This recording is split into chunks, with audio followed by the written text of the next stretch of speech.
నమస్తే అండి. ఇప్పుడు మనం జ్యూస్ తయారు చేసుకున్నాం. ఏం జ్యూసు? నారింజ కాయలతోటి జ్యూసు. ఇవి మా చెట్టు కాయలండి. ఇది ఇట్లా మనం బత్తాయి రసం ఎలాగైతే తీసుకుంటామో అలా తీసుకోవాలి. తీసుకొని గింజలు అవన్నీ తీసేసేయాలి.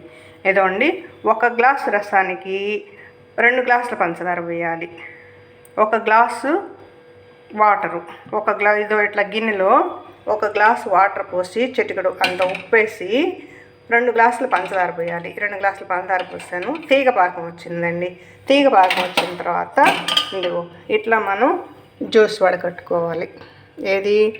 ఈ మనం పిండి పెట్టుకున్న రసం వడకట్టుకొని, నేను 1 గ్లాసుకే మీకు చూపిస్తున్నాను. 1 గ్లాస్ పంచదార జ్యూస్కి 2 గ్లాసులు పంచదార పోసాను.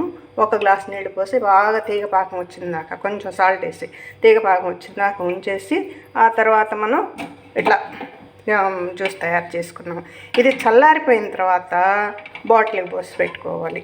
బాగా చల్లారుతుందండి. కలిసిపోయింది కదా, ఊరికే కలిసిపోతుంది.